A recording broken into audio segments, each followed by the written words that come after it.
You're not a natural being, having a spiritual experience, but you're a spiritual being, living this natural experience.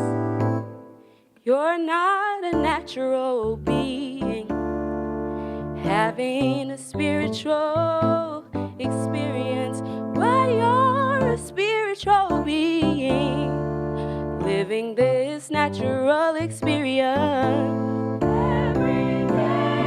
Every day when you wake, confess it with your mouth, constantly say, oh Lord, say, oh Lord, let me be. I want to walk in the Spirit. I want to move in the Spirit. I want to discern in the Spirit.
Let us pray.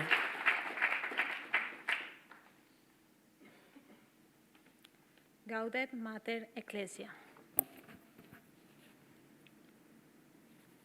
Los gozos y las esperanzas, las tristezas y las angustias de los hombres de nuestro tiempo, sobre todo los pobres y de cuantos sufren, son a la vez los gozos y esperanzas, tristezas y angustias de los discípulos de Cristo.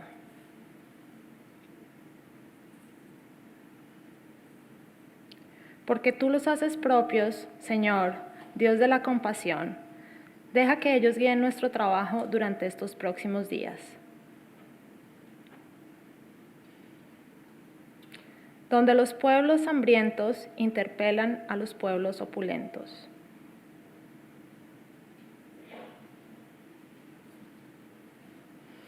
Donde la mujer reclama la igualdad de derecho y de hecho con el hombre.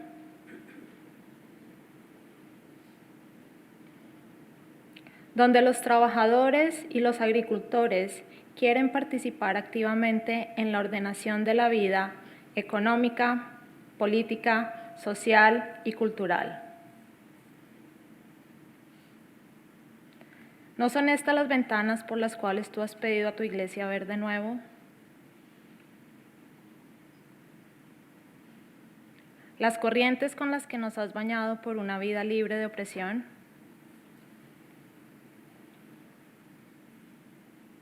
Los signos de la época que has puesto ante nosotros.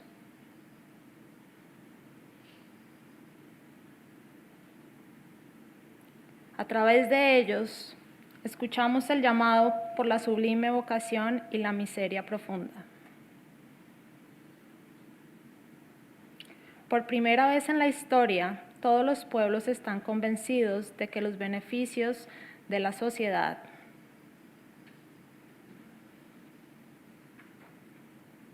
la experiencia del pasado, el progreso científico, los tesoros de la cultura,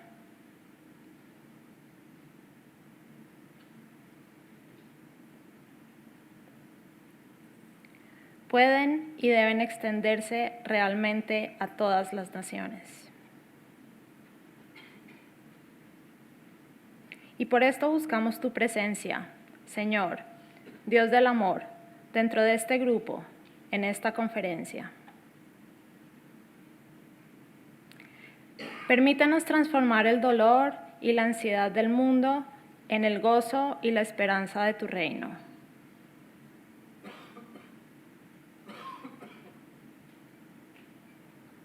De convertirnos en el vecino de cada persona. De respetar y amar a aquellos que sienten u obran de modo distinto al nuestro. Responder a nuestra vocación entregándonos a ti y a los demás.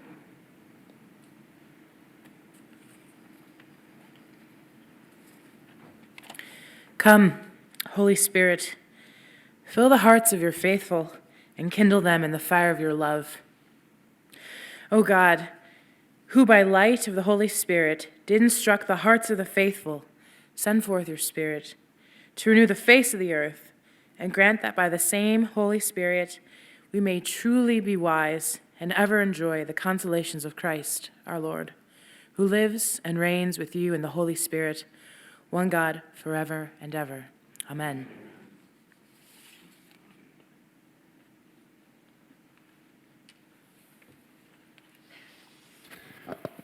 Welcome, everyone, and let us thank Voices of Faith for sharing their beautiful gifts.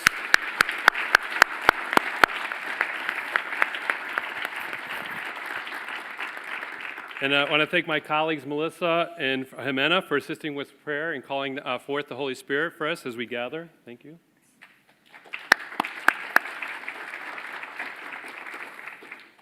But welcome, especially those on that second level, for taking those seats. But there are seats down here, too, if you want to get a little closer. But we won't forget you upstairs. But again, thank you for being here. And again, we're excited to celebrate these next few days a lot about joy and hope. My name is Bill Purcell. I'm the Associate Director for Catholic Social Tradition at the Center for Social Concerns. And I'm also the co-director of the minor in Catholic Social Tradition here also at the University of Notre Dame.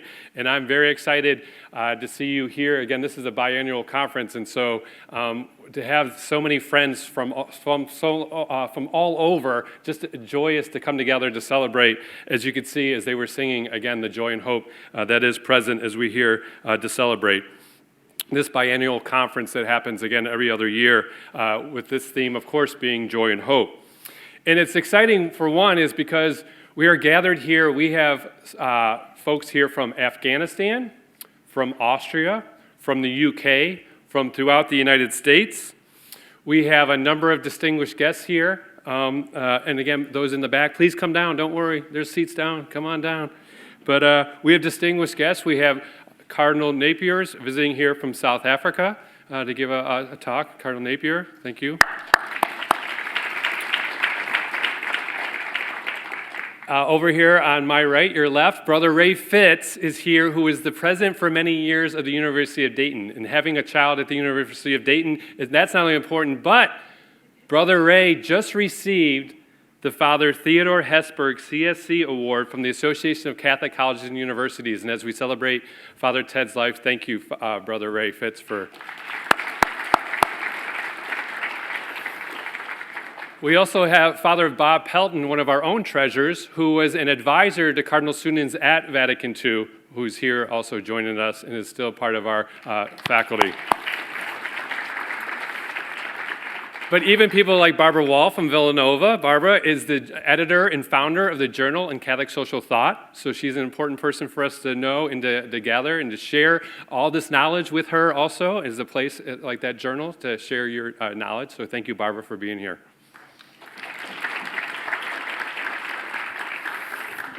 So again, we celebrate the golden anniversary of the Vatican II, but most especially of that pastoral constitution, Gaudium et Spes, which is vital, I think, to the progression of the Catholic social tradition that we celebrate. Again, we're here more than just Catholic social teaching, Catholic social thought, but even the full tradition. In Gaudium et Spes, one of the things, beauties of it, is that it advocated for a church of positive engagement, without which I would say something like an institution like the Center for Social Concerns would not even exist, would be unthinkable. And I think that our distinguished keynotes that we'll have that are here over the next couple of days will help us explore this vital document even further. So for the next couple of days, I ask you to then let us positively engage with the Catholic social tradition as well as each other. So not just hang out with the folks you know, but meet with the different folks from around the country and from around the world that work together on trying to lift up this positive engagement. So let us truly celebrate with joy and hope these next few days of being here and being blessed that way. I do want to take a moment too and just thank. This would not take place without the immense amount of sponsors and support, both from campus and throughout. But the main sponsor, of course, being the Center for Social Concerns. So Father Paul and my colleagues who support this would not happen. We could not do that without the Center for Social Concerns. Also the Minor in Catholic Social Tradition, the Center for Civil and Human Rights, the Center for the Study of Religion and Society, the College of Arts and Letters Henkel Series through ISLA, the Cushwa Center of American Catholicism, our Department of Theology, our Institute for Church Life, our Institute for Latino Studies, the Kellogg Institute, the Kroc Peace Institute, Catholic Relief Services, and the National Center for the Laity. If we can thank them for giving us financial support.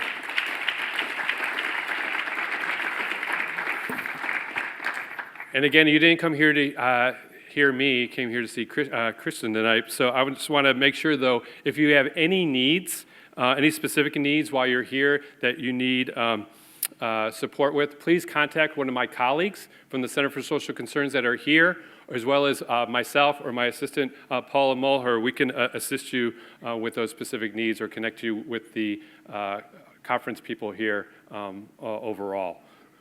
So now I'd like to introduce Father Paul Coleman, who is our Executive Director of the Center for Social Concerns. Father Paul is a theologian here at the university, who specializes in world church and world religions, and this is his third year of being the director of the center, and we're very excited to have him as our director, and he will introduce our keynote for the night. Thank you all.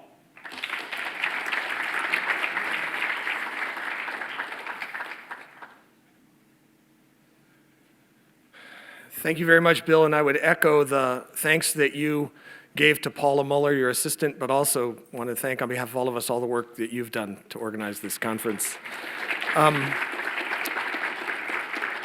behalf of all of my colleagues at the Center for Social Concerns, and if you're from outside of the university, the rest of us here at the University of Notre Dame, welcome to this biannual conference. Every 2 years we're able to do this to honor the Catholic social tradition and think about the ways it might inculcate more fully the mission of our university from top to bottom and the life of our church, and especially the other universities with whom we are in partnership, Catholic universities especially, seeking to make Catholic social tradition right at the heart of what the kinds of things we do with our students, in our teaching, and in our research.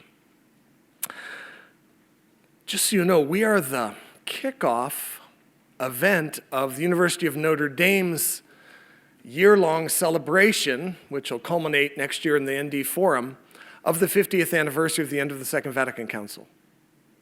So we were really honored to be able to be that first event in a series of events that will continue through the end of next academic year, 2015-2016. One other event I draw your attention to that will happen before the next academic year begin would be a preaching conference sponsored by the Martin program in our theology department that will take place in June. The title of that conference is What We Have Seen and Heard, Fostering Baptismal Witness in the World. And it will honor Gaudium et Spes as well as other documents associated with the council, especially documents that oriented the church's preaching and proclaiming ministry. And if you're around here at Notre Dame sometime in the next academic year, many other events will be honoring the end of the council. So I urge you to participate in them. Here at Notre Dame, as many of you know, recently we lost someone who perhaps more than anyone else, embodied Notre Dame's embrace of the council, Father Theodore M. Hesburgh, who was president of Notre Dame from 1952 to 1987, who died about 3 weeks ago, and whose funeral occasioned at this university a deep sense of gratitude for the way he had embodied the transition from a pre-Vatican II to a Vatican II church and a pre-Vatican II university to a Vatican II university. The Center for Social Concerns was one of many university beneficiaries of Father Ted's vision and commitment. He was responsible for helping provide the seed and vision for our original orientation, and Father Don McNeil and Sister Judith Ambady, some inspired students, worked very hard to make sure that the university's words about social justice were put into practice. And the establishment of the Center for Social Concerns was one clear embodiment of those commitments. And thus, this conference is a really important every 2-year event for us, where we seek to make our mission ever more deeper a part of the university's educational mission more fully. And so we're really glad you're here. We're really glad for our keynote speakers, some of whom are still on their way. And it's my pleasure to be able to introduce our first keynote speaker, who will begin talking very soon. Professor Kristin Heyer is the Bernard J. Hanley Professor of Religious Studies at Santa Clara University. She came there a few years ago after teaching at Loyola Marymount University in Los Angeles. Santa Clara is in San Jose, so she moved north about 6 hours. She has a Ph.D. from Boston College, was an undergraduate student at Brown University. Professor Heyer has books recently, Kinship Across Borders, A Christian Ethic of Immigration in 2012. And her first book won the College Theology Society's Best Book Award. It's entitled Prophetic and Public, The Social Witness of U.S. Catholicism. She's edited a volume, Catholics and Politics, Dynamic Tensions Between Faith and Power. Her publications are across the range in a wide variety of theological and other journals. She's a noted and demanded speaker, much appreciated in Catholic audiences and other audiences for really vividly describing the potential and the power of the Catholic social tradition. So we're really glad she's here. To her credit, she also lost her luggage on the way here and hasn't complained once. So we're really just glad we're able to find some clothes that fit her. And we're glad for that. Thank you very much for your patience with the airport. Please join me in welcoming Professor Kristin Heyer to the University of Notre Dame.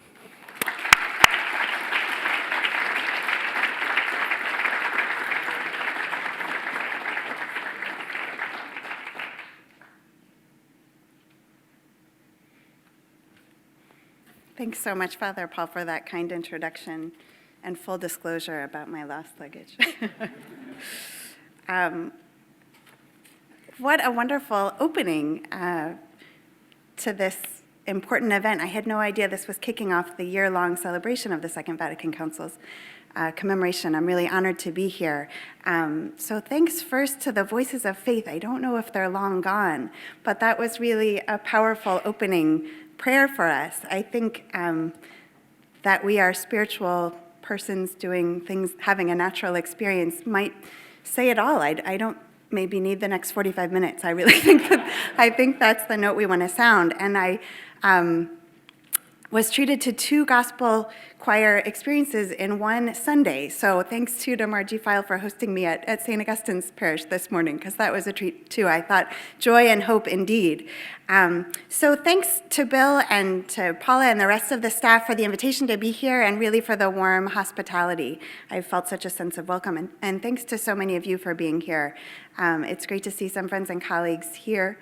I know basketball calls, so thank you especially for being here. Oops. All right. A month before the opening of the Second Vatican Council, Pope John XXIII broadcast an address to the world, expressing his hope that in response to the needs of underdeveloped countries, the Church wishes to be the Church of all, and especially the Church of the poor. Just over 50 years later, during his first week of Pope Francis echoed, "How I would like a church which is poor and for the poor." The world has witnessed many examples of the new pontiff's commitment to the poor in word and deed. I would like to recall one example in particular that reflects my focus this evening. During his first official trip outside Rome since his election that March, Pope Francis celebrated Mass on Lampedusa, an Italian island that has become a safe haven for African migrants seeking passage to Europe. He chose this site after the suffering of migrants who had died recently at sea while attempting to cross from North Africa revisited him like a thorn in the heart. Prior to making any public statement, Pope Francis made the sign of the cross and tossed a wreath of white and yellow flowers into the sea, commemorating the estimated 20,000 Africans, immigrants who had died there over the past 25 years trying to reach new life in Europe. Another 300 went missing there last month, fleeing conflicts in Syria, Iraq, and Mali. The Pope celebrated Mass within sight of the graveyard of wrecks, where fishing boats carrying migrant and asylum seekers end up after they drift ashore. Other reminders that Lampedusa is synonymous with dangerous attempts to reach Europe abounded. The altar built over a small boat, the pastoral staff, the lectern, and even the chalice were carved from the wood of shipwrecked boats. He lamented in his homily our disorientation in sin and indifference to the plight of these vulnerable brothers and sisters. Recalling immemorial temptations to power and its consequences. Adam, where are you? And Cain, where is your brother? These are questions addressed to each of us. How many times do those who seek a better place for their families, he said, not find understanding, not find welcome, not find solidarity?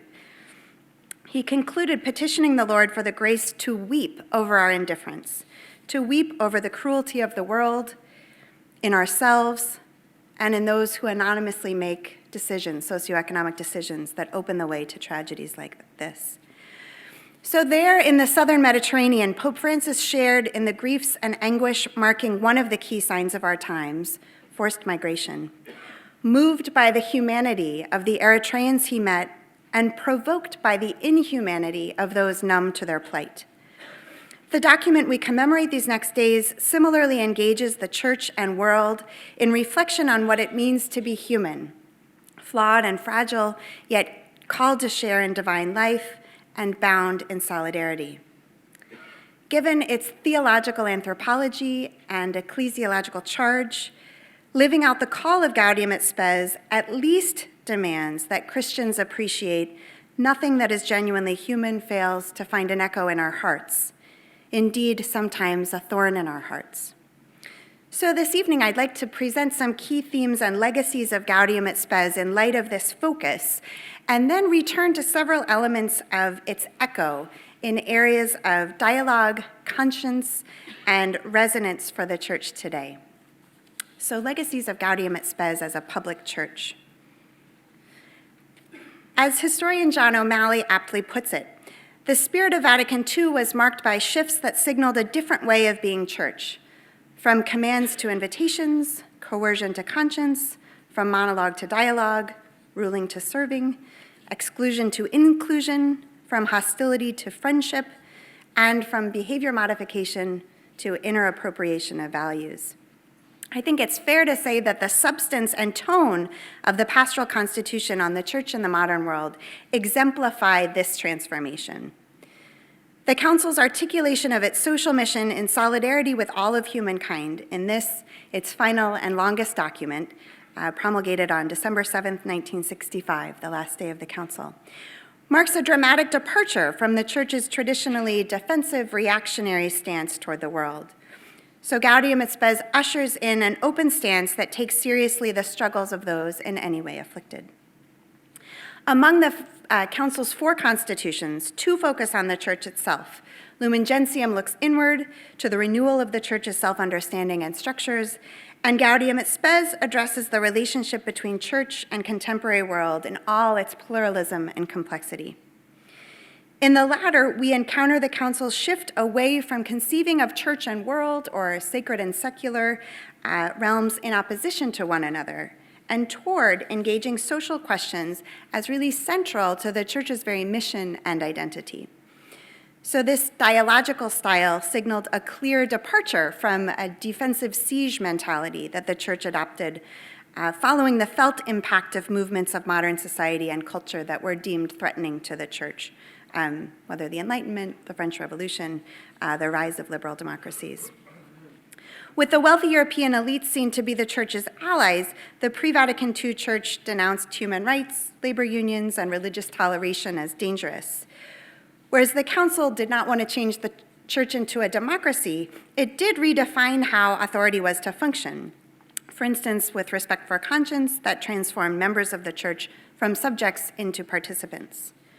Whereas the church would remain privileged teacher of the gospel, the council insisted that, like all good teachers, it needed to learn as well as it taught. So the initial lines of Gaudium et Spes, which we just heard, signal these major changes in posture, mission, and methodology memorialized in our conference's title. The joys and hope, the grief and anguish of the people of our time, especially those who are poor or in any way afflicted, are the joys and the hopes, the grief and the anguish of the followers of Christ as well. Nothing that is genuinely human fails to find an echo in their hearts. For theirs is a community of people united in age toward the Father's kingdom, bearers of a message of salvation for all humanity. That is why they cherish a feeling of deep solidarity with the human race and its history. So Gaudium et Spes thus forefronts its call for dialogue with the world and an examination of the social, cultural, political questions and realities in light of the gospel. No other Vatican decree is addressed so explicitly to the wider Christian community and people outside the church, noting in paragraph 3 that the council can provide no more eloquent proof of its solidarity with the entire human family with which it is bound up, as well as its respect and love for that family, than really by engaging in this conversation. Thus, the church's teaching becomes bolstered with ecclesiological grounding. No longer was social teaching considered only a narrow category within moral theology, but rather a means of fulfilling the church's very mission. In Gaudium et Spes, the council urges Christians, as citizens of two cities, to attend to earthly duties in light of the spirit of the gospel.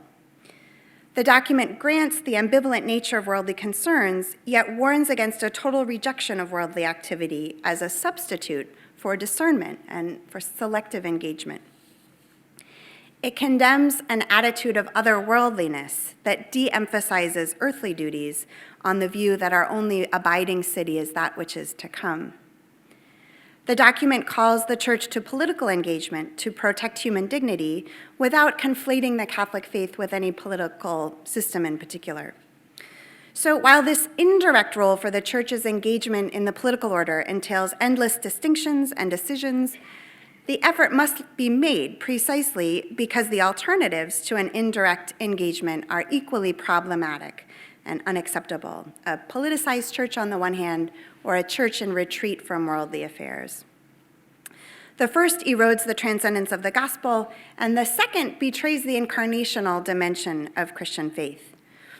I was struck that in several of the tributes to Notre Dame's Richard McBrien this past January, that recalled his emphasis on a similar eschatologically informed ecclesiology that tempers the perennial Catholic temptation to triumphalism. He insisted, quote, "The church is not the reign of God. It is the seed and beginning of that reign, and always at its service." So the council's shift away from suspicion of worldly engagement rests upon its understanding of the human person as the bond between the church and the world. The council affirms the church's duty to safeguard human dignity and promote human rights and cultivate the unity of the human family. By the later sessions of the council, concern had shifted to justice throughout the world, and the social questions taken up had become more global in scope. This marked a significant move beyond the more European-dominated questions of the pre-Vatican II church. For example, in Gaudium et Spes, the council makes clear the interrelated nature of questions of international economics and peace. With the proliferation of new kinds of weapons, the council recommends a fresh scrutiny of longstanding just war teachings, given new threats to civilians and the harms posed by the arms race. It emphasizes the detrimental impact of the commodification of labor, and it insists the right to private property must yield to the cry of the poor in light of the common purpose of the goods of creation. Many have noted the document's somewhat tortuous development, from its origins in spontaneous interventions from the council floor through numerous drafts and thousands of amendments. Expressing his encouragement for its development and the urgency of addressing the church's mission ad extra, the Brazilian Archbishop Dom Helder Câmara asked, quote, are we to spend our whole time discussing internal church problems while 2/3 of humankind is dying of hunger? Some still found it too Western, too European, too optimistic. Along the way, significant disagreements reflected tensions between more Augustinian and Thomistic perspectives on the world and its redemption. In the final session, one bishop described it as the Magna Carta of modern paganism, while another, the Magna Carta for humanity today. So that's not a big bridge to pass. In the end, both theological traditions can be found in the Constitution, although the more Thomistic perspective, granting the limited but still positive potential of humans and society, predominates. Thus, the legacy of Vatican II regarding the Church's social mission is one of freedom, transcendence, and independence for the Church from political systems, but also one of legitimate engagement with the world. Whereas the particular challenges of negotiating how and when the Church should involve itself while remaining independent are matters for ongoing discernment in the Christian community. The post-Vatican II Church has joined its personal and sacramental ministry to a social and a public presence, really legitimizing a public church on the whole. So back to this theme of echo. Nothing that is truly human fails to resonate with Christian concern. So in method and substance, Gaudium et Spes places the human condition at the center of its reflections. It is the human person, therefore, which is the key to this discussion. Each individual human person in his or her totality, body and soul, heart and conscience, mind and will. It's from paragraph 3. Employing biblical and personalist language, the Council invites all people of goodwill to collaborate to create social conditions consonant with the dignity of every person.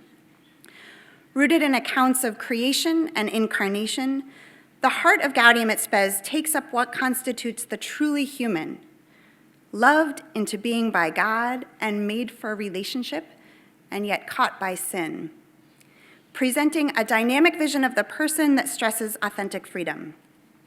God's revelation in Christ is the central norm for what it means to be human. Quote, it is only in the mystery of the Word made flesh that the mystery of humanity truly becomes clear. Walter Kasper highlights 3 elements of the relationship between Christology and anthropology here.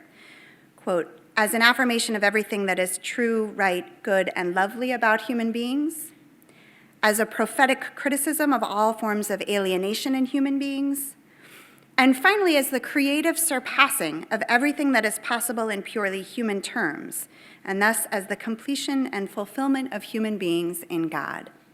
Close quote.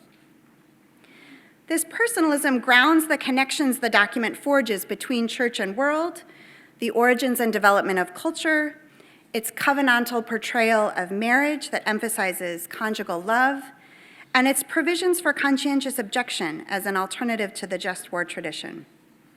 Whereas Pope John XXIII in his 1963 encyclical Pacem in Terris had moved the church from opposition to modern rights and freedoms to active engagement in this global struggle for human rights, the Council develops the church's approach to human rights further, spelling out at length the universal rights and duties that flow from the dignity of having been created in the divine image, and places them within the concrete context of human interdependence.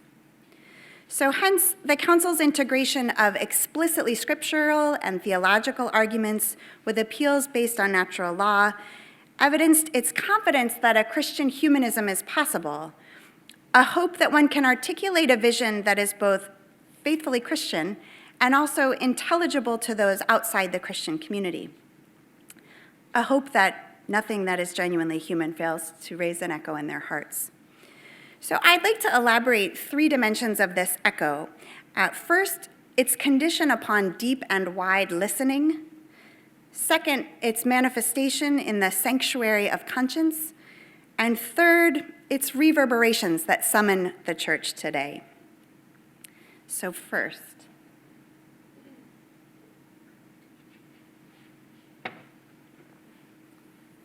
deep listening and dialogue to detect the echoes of the truly human. First, in order that all that is truly human find an echo in our hearts, it is imperative that the church genuinely listen, seeking voices welcome and dissonant from far corners of the world, lay and ordained, insiders and outsiders. The dialogue invited and legitimated by Gaudium et Spes offers a crucial avenue to its ongoing witness in the service of human dignity. Engaging the signs of the times and seeking to detect the meaning of emergent history, while at the same time sharing the aspirations of all those who want to build a more human world. This is the dialogical charge issued in Gaudium et Spes.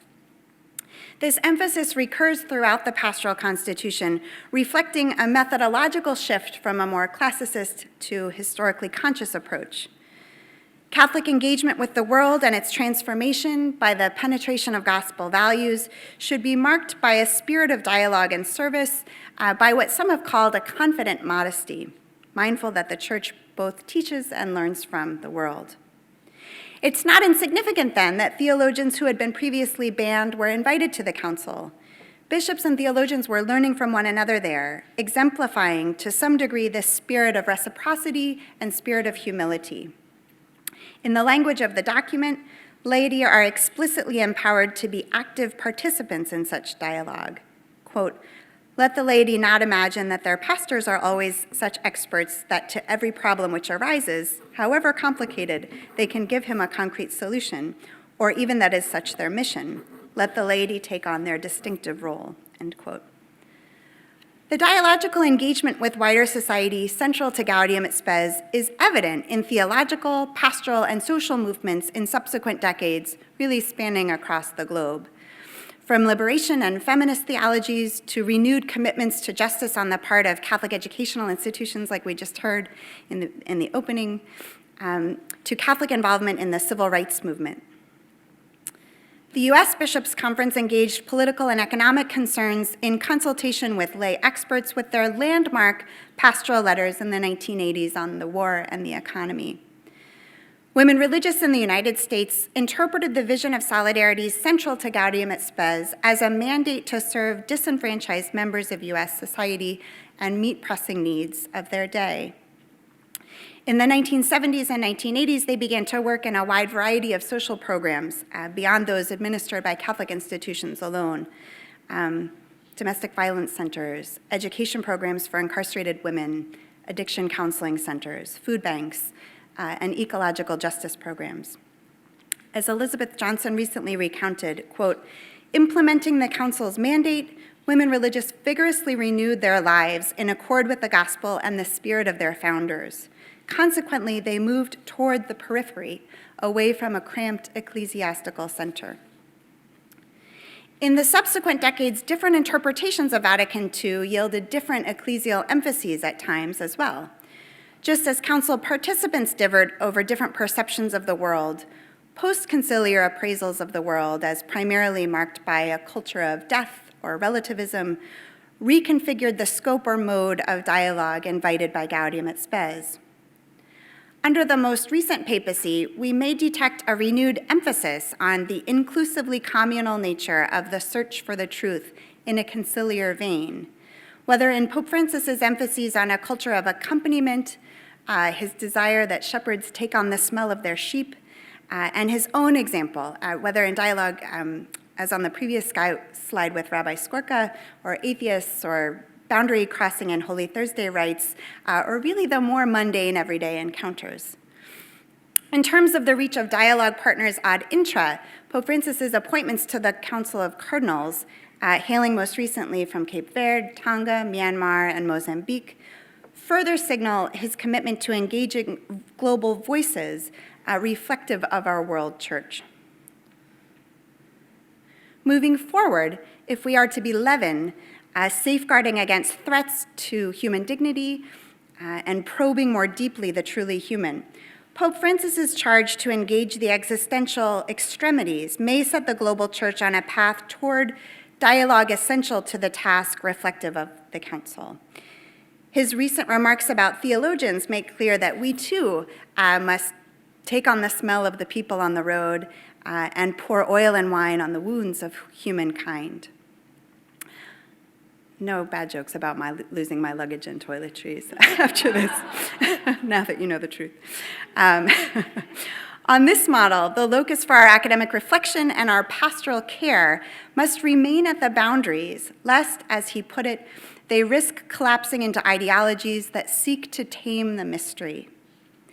Deep listening, then, requires freedom of theological inquiry and courage to genuinely engage outside of safe ivory towers and outside of tempting echo chambers. Commemorating Gaudium et Spes calls us to re-examine what practices of broad and deep dialogue our ecclesial and educational institutions foster, and whether our own habits sufficiently attune us to various echoes of the human. Second, conciliar understanding of conscience, so to discern God's echo.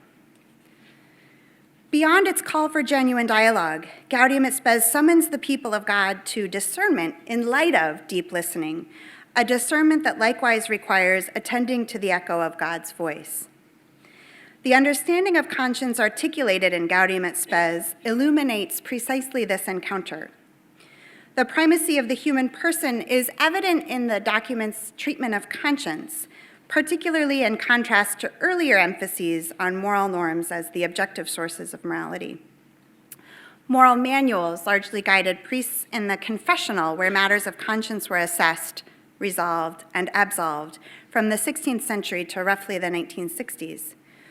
As James Keenan has traced, the focus of concern was conforming to the rigors of church, to fasting, to abstinence, more often than facing the challenges of the world, so that confessors function more as physicians of the soul or psychiatric caregivers of sinners ill able to discern and execute right moral conduct. For Bernard Herring, the secretary of the editorial committee that drafted Gaudium et Spes, conscience is rooted in freedom as the possibility of responding to God's call to do God's will, the power to do good. Now, I know there's many teachers in the room, and this is a complete pedagogical fail to put this length of text, and I will not read it, and it's the longest excerpt, but I just thought if we wanted the conscience excerpt on the board, this always reminds me, I don't know if anyone's familiar with The Onion, the satire, has a piece, Nation shudders at large block of uninterrupted text, kind of unable to find a clickable link or an embedded YouTube video or a graphic. The students scream, "Why won't you just tell me what it says?" So I have higher hopes for this room, but I do want to recognize that. So this conciliar understanding of conscience entails the capacity and the willingness to pursue the truth about doing the right thing in concrete, complicated circumstances, rather than having all the answers. So understanding conscientious discernment as inclusive of multiple sources of moral wisdom, including the riches of Scripture, the wisdom of the Catholic community over the century, natural law, insights of church officials, of theologians, moral exemplars, as well as the reflective experience of those immersed in on-the-ground ministries or those immersed in the details of legislative analysis. This understanding calls for a far more complex and I think proactive endeavor than assumptions that restrict sources to the teaching authority of the hierarchy alone. That said, importantly, as one observer notes, Vatican II's agenda was not to absolutize conscience. It remains a stern monitor, right? But to accord it its proper dignity within a healthy moral ecology. Whereas an understanding of the church hierarchy as the only reliable interpreter of moral law, I think remains today in tension with this more personalist model of conscience at Vatican II. The Pastoral Constitution issues a call to discern responsibility in light of the gift and the challenge of God's law of love. For conscience, characterized as that secret core and sanctuary of a person, where they are alone with God, whose voice echoes in their depths, this encounter with the divine basis of moral obligation is mediated through a person's agency, and hence through the spirit, reason, affections, and relationships that constitute human agency. So the Council's recognition that God's Spirit is given to all the faithful also impacts an understanding of conscience and authority. In many quarters, the decades following the Council have been marked by reservations that this personal approach to conscience risks error or confusion or scandal. Some rightly warn that appeals to conscience may too readily offer Catholics easy entrance to the cafeteria or too readily serve as conversation stoppers. And yet, I think genuinely wrestling with the tradition and its demands seems more reflective of the conciliar invitation than imposition of control via litmus tests or loyalty oaths. The Council explicitly calls the Church, quote, to be a sign of that kinship which makes genuine dialogue possible and vigorous, end quote. Further, disproportionate focus on avoiding scandal can occlude the primary call to the good, to pursue love. By contrast, the scandal emphasized in Gaudium at Spes concerns polarizing economic and social differences. Quote, for excessive economic and social differences between the members of one human family or population groups cause scandal and militate against social justice, equity, the dignity of the human person, as well as social and international peace. So, attuning our attention to the presence and call of God amid the world's complex realities requires assiduous discernment to be certain. Yet discernment undertaken in a spirit of courage and hope rather than fear or cynicism. On the personalist model of conscience, then, I think dialogue and discernment go hand in hand, ensuring that we remain open to both the wisdom of the Church's received tradition and God's ongoing communication, demands we remain ever more thoroughly informed by dialogue at various margins. Again, we see several signals to this effect from Pope Francis in these initial years of his papacy. From his primary identification of those on the periphery with the gospel, those destitute, addicted, trafficked, to his preference for a street-bound over a risk-averse or self-referential church. He has struck these chords of dialogue, frontier, discernment, suggesting that our gaze should remain well fixed upon Christ, always prophetic and dynamic toward the future. In his interview with a noted Italian atheist, the Pope articulated anew this doctrine of the primacy of conscience, indicating that the question for those who do not believe in God is to abide by their conscience. While this revived these concerns regarding his promotion of a more subjective definition of conscience, his more recent interview with the International Jesuit periodicals signals his recovery of the relational and transcendent context for conscience, in sync with this sanctuary where God's voice echoes. There he indicated, quote, one must affirm Christ, the Church, the moral law, what is immediately before us to be done. But one must always hold those goods in tension with the Deus semper maior, the always greater God, and the pursuit of the ever greater glory of God. So the conciliar understanding of conscience reflected here prompts reflections about where and how our church encourages and facilitates discernment, wide discernment, lay discernment. Is conscientious discernment in this vein perceived as a threat or as a gift and a call? How do different conceptions of conscience reflect divergent understandings of the nature of truth and the nature of the church? So finally, third, reverberations today to awaken to the echo and respond.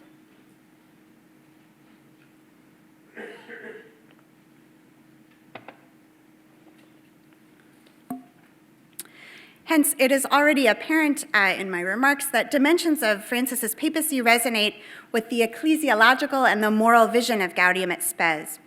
In my final reflections, I wish to briefly suggest ways in which his words and actions not only reflect conciliar themes, but they also draw our attention to forces that muffle that echo, forces that blunt our conscience.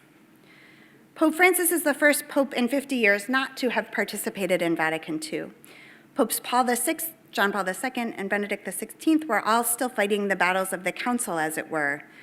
Pope Francis was ordained as the council was finishing and assimilated it as such as that is kind of a part of him. In his first major interview with Father Antonio Spadaro in 2013, the Pope was asked about the council's meaning. Father Spadaro reflects that in light of his previous affirmations, he imagined he would deliver a long and articulate response. And instead, he notes, I get the impression the Pope simply considers the council as an event that is not up for debate, and that, as if to stress its fundamental importance, is not worth discussing at too great a length. Pope Francis replied, quote, Vatican II was a rereading of the gospel in light of contemporary culture. Vatican II produced a renewal movement that simply comes from the same gospel. Its fruits are enormous. Yes, there are hermeneutics of continuity and discontinuity, but one thing is clear. The dynamic reading of the gospel, actualizing its message for today, which was typical of Vatican II, is absolutely irreversible. End quote.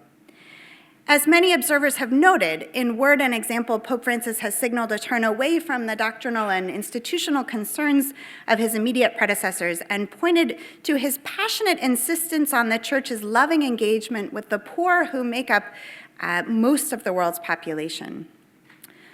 Pope Francis's initial embrace of a church for the poor that I began with has become a continuous refrain, reverberating in his charge to the Church as field hospital and his summons, rooted in the gospel, to a revolution of tenderness. His young papacy's emphases on collegiality, the local church, and empowerment of the laity also indicate an embrace of conciliar themes.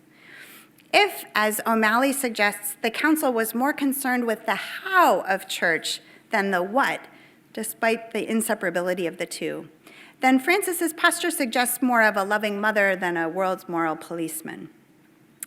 In his first major appointment in the United States, just up the I-90, the Pope named a bridge builder to lead the Archdiocese of Chicago, more prone to dialogue than to culture war rhetoric.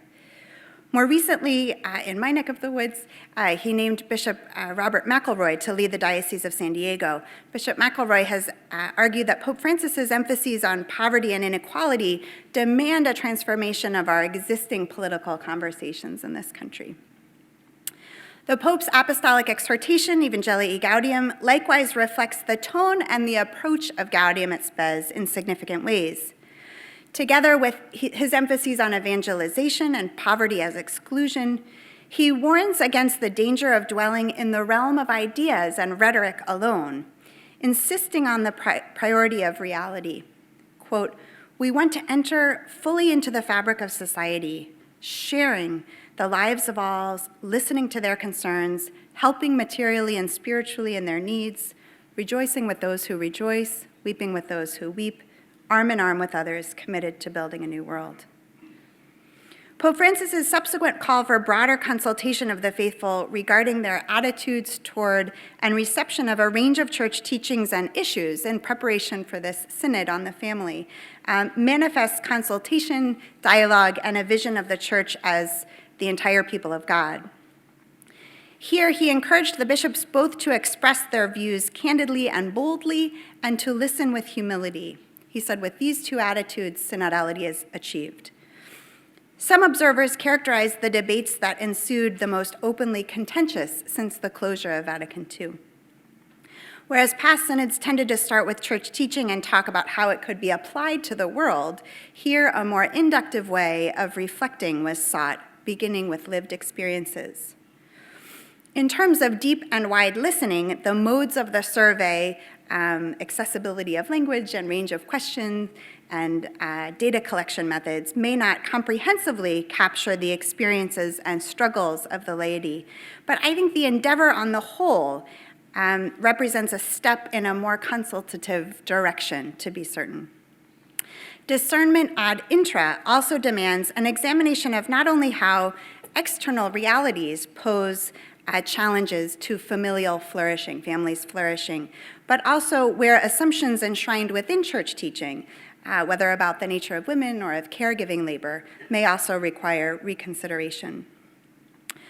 One area where Pope Francis extends the emphases in Gaudium et Spes is his attention to the attitudes and the structures that muffle the call, the echo of God's call.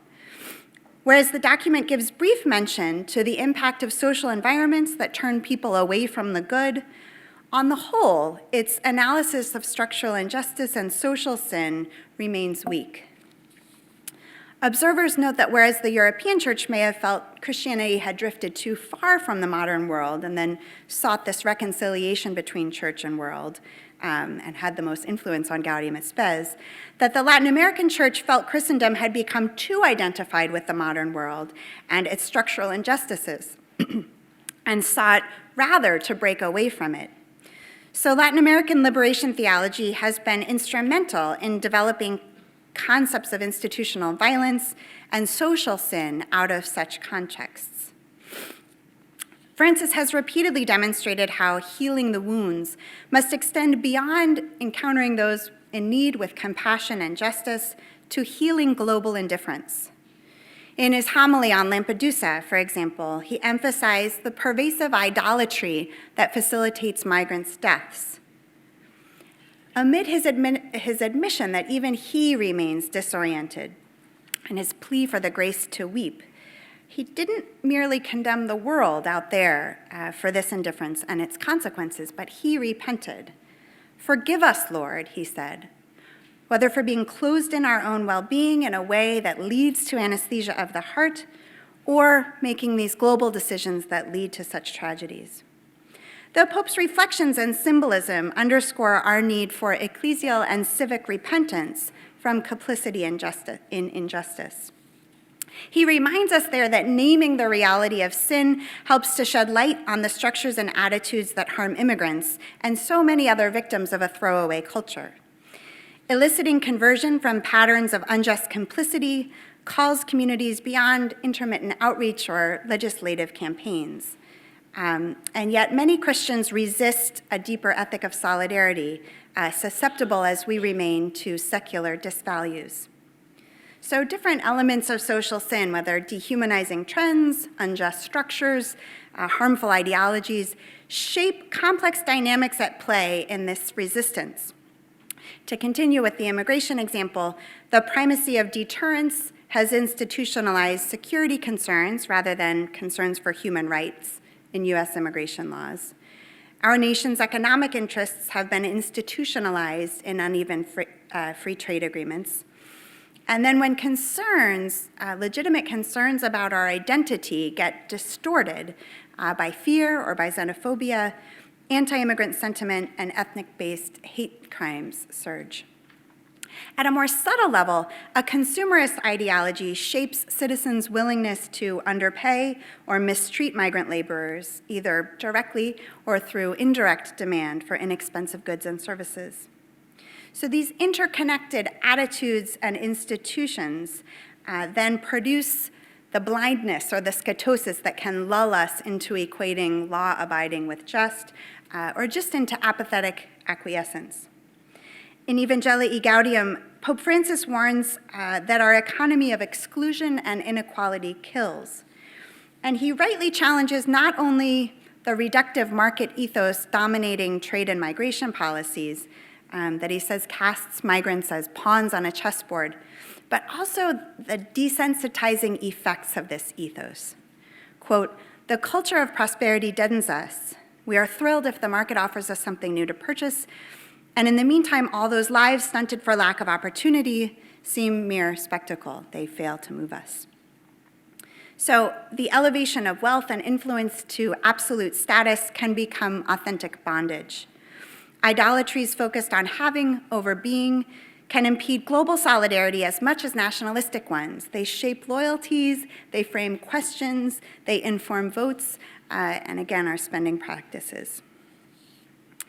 So, to conclude, discerning the prospects for cultivating the promise of Gaudium et Spes in our day requires both learning from challenges and signs of hope that have marked this past 50 years.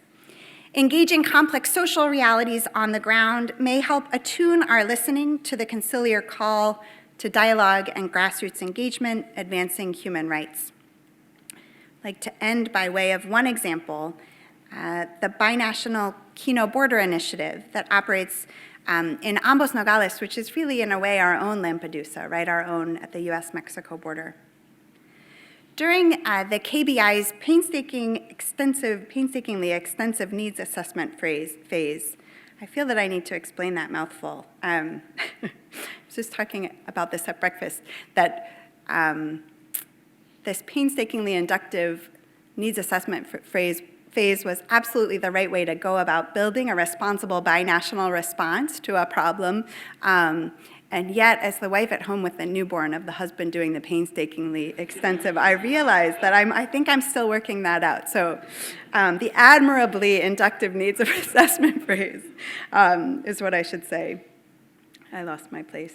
During that phase, discussions with many individuals on both the Mexican and Arizona sides of the border alerted them to pressing needs, the vulnerability of women on the move, and the intransigence of immigration attitudes the closer one got to the border.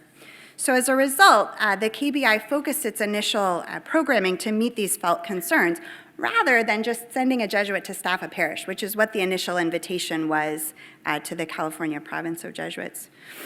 KBI explicitly understands itself as operating with one foot on either side of the border, as a point of mutual transformation, not only for the migrant community members who encounter one another in the context of its various programs, but also for the missionary sisters of the Eucharist, for the provinces of the Jesuits on the California and Mexico sides, for the bordering dioceses, for Jesuit refugee services. So I think this posture reflects the two-way street of social engagement, modeling partnership and, in a way, reciprocal evangelization in the spirit of Gaudium et Spes. In this vein, Catholic social action can remain open to ongoing conversion by the suffering and resilience of those in need, rather than triumphalistic in its possession of truth, remote from concrete concerns, or static in its formulations. Surveying today's signs of the times, persistent human need continue to strike a chord with Christian responsibility, and I think met with increasing levels of awareness that respecting dignity also demands empowering others' agency, and sometimes prophetic critiques that disrupt perceived harmony or unity. Where today, transnational threats have succeeded the Cold War of 50 years past, neoliberal globalization extends some threats then posed by colonialism, and Selma's work remains unfinished. We must ask anew, where do we find deafening silence, and where are we attuned to urgent new questions and the invitation to collaborate toward a more humane world? On the paradigm of Lampedusa, where we find church embracing pain with humility, may the church heal those in need. May the church penetrate soap bubbles of indifference and anesthesia of the heart.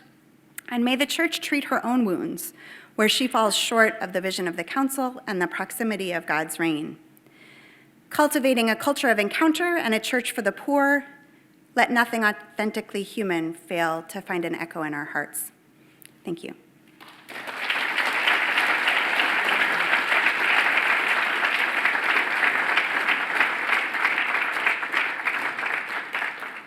Thank you so much, Kristin. We want to open it up for a few questions before we move to the dessert reception and the music, because, again, one of the key things with Vatican II, of course, in Gaudium et Spes is dialogue. So there are microphones. There's two down here. They're on if you just want to walk up and ask the question, and there's one at each end also up above that you can approach the microphone. So please, any questions that folks may have.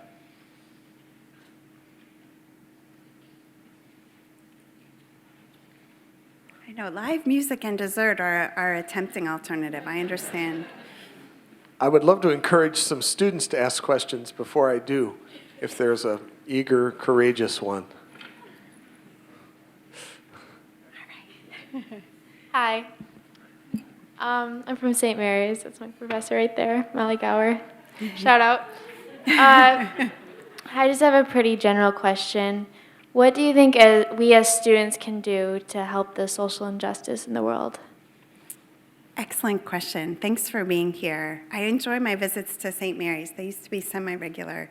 Well, I've been really heartened to learn more about what this sponsoring organization for this conference has going on at Notre Dame, and I know I've met a lot of St. Mary's students over the years who are also involved in really engaged learning.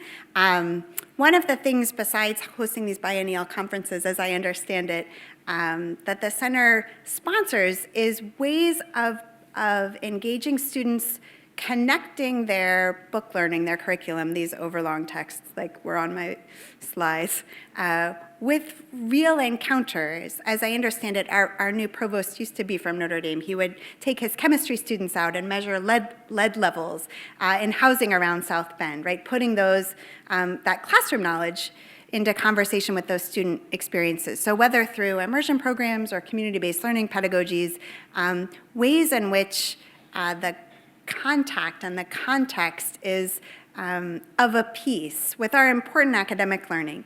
And also on this last point, ways in which there's a mutuality to that encounter. So we don't have super bright college students like you waltzing into our communities and gracing them with their presence and knowledge, but rather seeing our community partners as co-educators, which requires some decentering of the professor in front of the podium, right? And it requires often some risk over control of our syllabus and how our class unfolds, which is like preaching to the choir here, but can be a big impediment, let me say.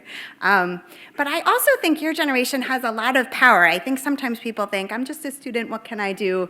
Maybe I'll volunteer a few hours, but that's all I have. I think learning how your voice can count, learning how to match. I see a few folks here from Creighton University, where I was this fall, and I was really impressed with how their Social Concern Center is pairing immersive experiences in the community with advocacy work really led by their students. So getting experienced learning their local officials, going and being in dialogue with them, letting them know what their concerns are, kind of bringing their own student research, even bridging very different student groups. I'm going to forget the example I'm thinking of. I think it was prenatal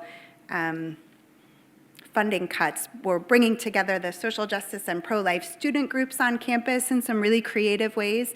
I know some of you perhaps go to the not only to your local representatives, but maybe to Capitol Hill or through various student teach-ins to do some advocacy work. I think my students too often think that their voice doesn't count.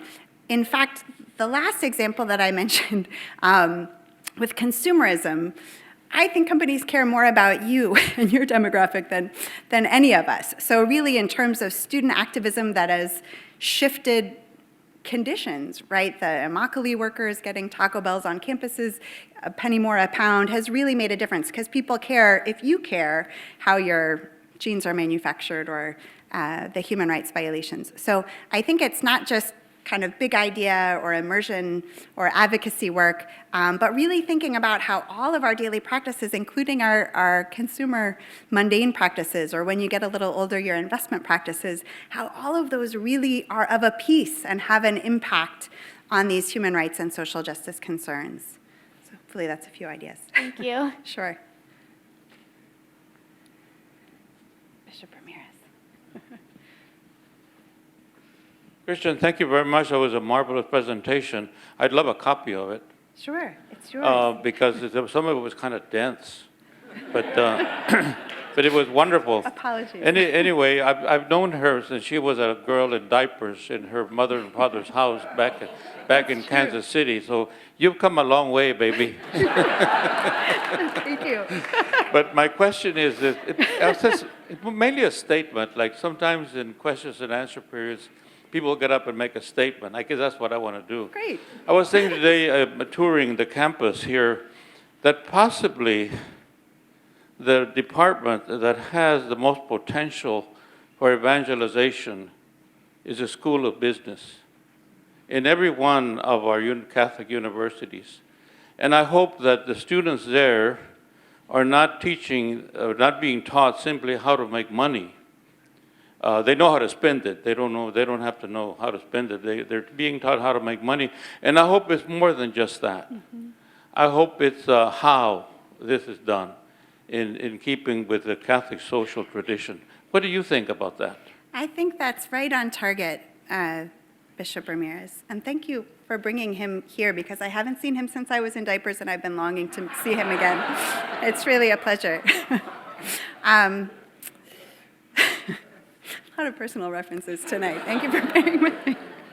Back to your question about business schools at Catholic universities. I think I want to say amen.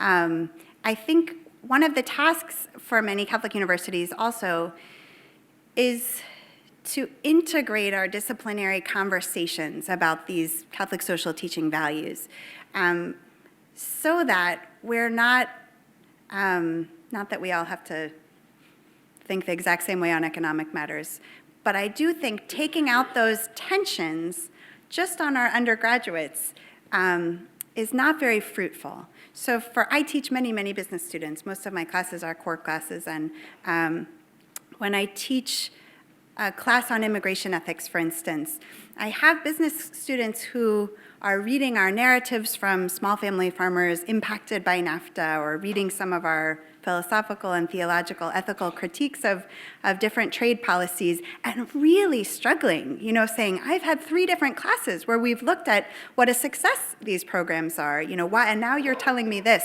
I think it's important and part of education to have these different paradigms and different lenses, but I've often scrapped my planned syllabus and kind of gone backwards and said, okay, what's the vision of the person operative kind of in dominant economics? And I think less and less are they concerned with teaching that in those fields. And so then professors aren't teaching that to the young people. So there are a lot of assumptions that don't get surfaced, and they cause these major tensions.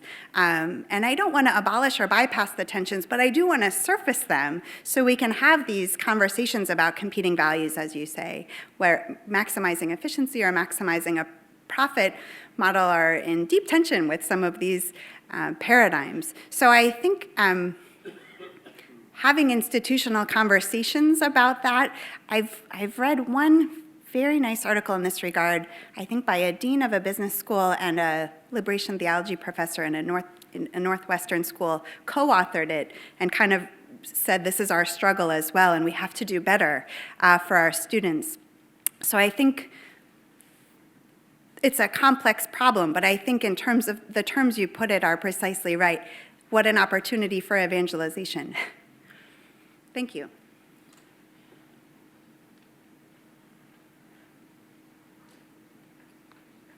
Thank you. Good evening. From Brophy College Preparatory, thank you for the shout out to KBI.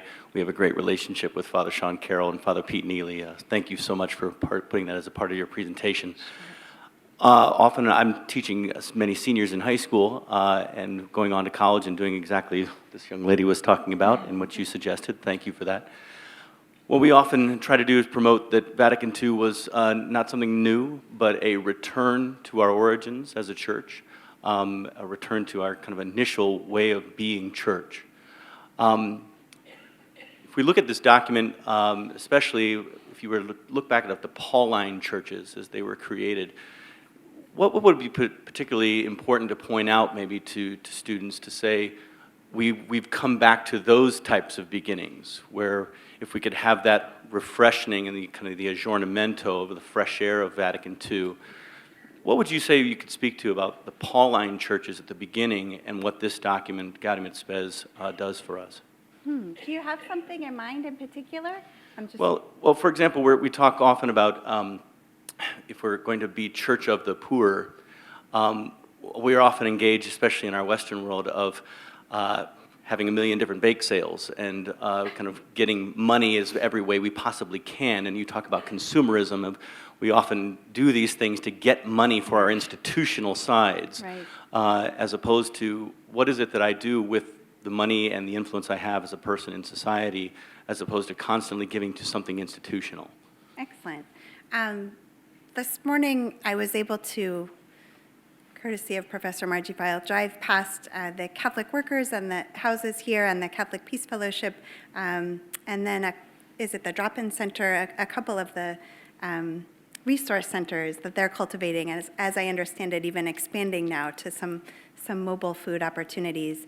And I thought, as she said, I'm able to have some of my students come and volunteer here who are also in my classes. I thought, kind of along the lines of what you're saying, that is really an important model for our students to see, not, as you say, let's have a bake sale to raise money to still have a financial response to this, but rather a different way of living in community, a different way of, I think, breaking down barriers that exclude rather than gifting and charity, keeping those barriers firmly intact, right? But really a sense, talk about a culture of encounter, but really a sense of kinship as one with the other. So to see, it's so exciting in South Bend to see, not in San Jose, we have one small Casa de Clara, which is wonderful. But I saw this house, and then this has been repurchased by another, and it's being refurbished, and this is the Catholic Peace Fellowship, and this is a house for folks recently incarcerated, and I thought there was such an integrity to that. I think along the lines of what you're saying, that our students, even it sounds like some of the graduate students are able to live across the street in Michael Baxter's old houses, and to see that there's a sense of committing to life in community. Maybe it's not exactly like the early church, kind of living with all things in common, but it's really approximating that is really quite different than having a bake sale, having, in my case, 16 hours of community-based learning in the quarter, and then we shift, off to your next class, your next experience. But really to see that modeled and to be invited into that community of being really one with others. So maybe that's one example I would have from an educational model that's a hybrid that's really exemplary in my view. Thank you. One last question. Go ahead. Go ahead.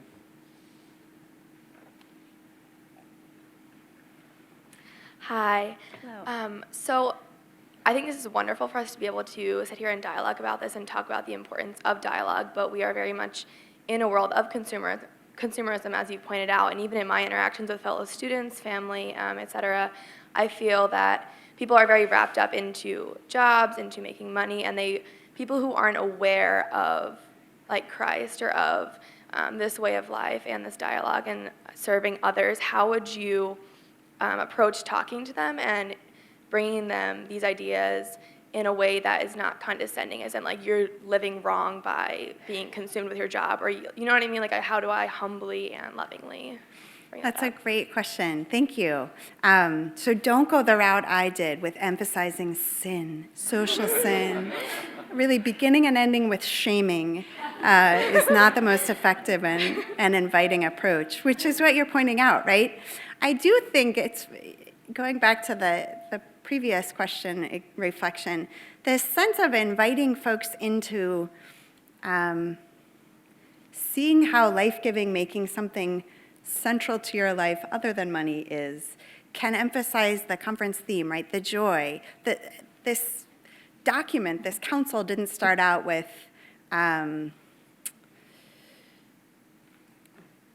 duty, resentment, depression, but really the joy and the hope that comes from a life making Christ the center, right? Or these houses of hospitality that really break open boundaries and exemplify communion are primarily sites of deep joy. So I think that's a lot more contagious. I think that's what's people respond to Pope Francis about. He's not going around saying thou shalt not at all times, right? But he's just breaking those boundaries, encountering others with such deep joy, laughter, kind of folksy insights and humor. And I think that when folks maybe from really different walks of life can be invited into seeing that, then maybe just by example, that either has a draw and can open more difficult conversations. I think this sense of broad and wide dialogue is important for all of us, whether we're students or on theological commissions, right? This sense of not closing off dialogue to anyone, including people you think are stuck up and consumeristic and will never get it, right? So keeping open those modes of dialogue, but inviting others into the joy that this different mode of being affords you, I think would be my response to you. Thank you. Thank you. Kristin, the last time I heard somebody talking about seeing someone in diapers was when my sister, my elder sister, I was being disrespectful to her one day, and she said, "Don't talk to me like that. I used to change your diapers." I'd like to go back to what I think was the central theme of your talk, and that was about conscience. I think a particular problem that we're facing in our modern world is the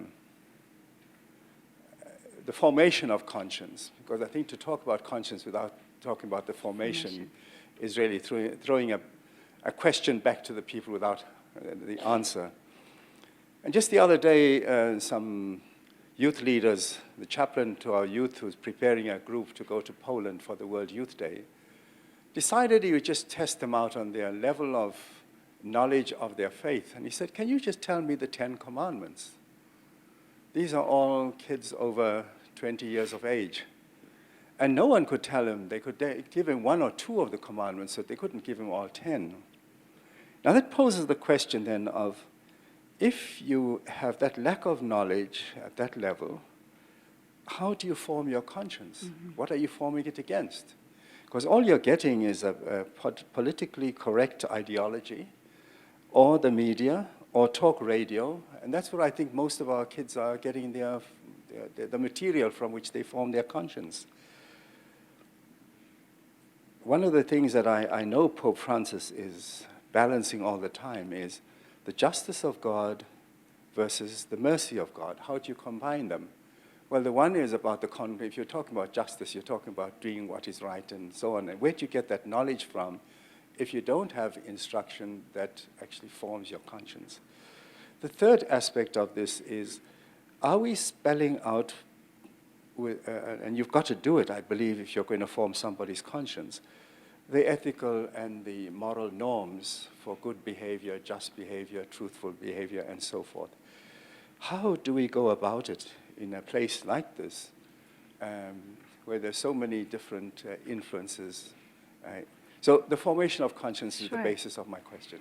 Thank you. I was thinking that this morning, that I didn't have enough room in this talk for that. I think that's very important. And I don't want an emphasis on the personalist notion of conscience and Gaudium at Spes, or, as I said, the invitation to proactive discernment from all of these sources, to dismiss, that can't be an excuse for the failure to form one's conscience. And the excerpt I had on the screen is clear about that too, right?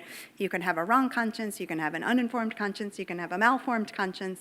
And I agree with you in that there are many tides of counter values, right, or of information. Where I teach in California, there are many of my students who are NONES nuns, not women religious nuns, but nuns. And that's a particular challenge, right? It's not, I was saying to someone earlier today, back on the East Coast, I had students who maybe were anti-institutional, but these are just institutional, right? It's just kind of moreless, and there's no coordinates. Or as you say, they couldn't name a commandment maybe if they were even cradle Catholics, but then didn't have that formation. So I think the formation and the evangelization pieces are key. I think also the retention, as you say, of moral norms, the theological ethicist, are key. I think what I was emphasizing was that also, once that formation piece has happened, pastorally, educationally, then descending to particular applications in complex contexts, I think folks should be empowered, right, to proactively engage that discernment process. But I really agree with you that can't be an excuse for the failure to form one's conscience, right, or to inform and form one's conscience. which is a tall order. I like this idea of starting with business schools and going back to the Pauline Church for starters, but is really an ongoing call for all of us. Thank you. Again, if we can thank Kristin Hayer for helping us.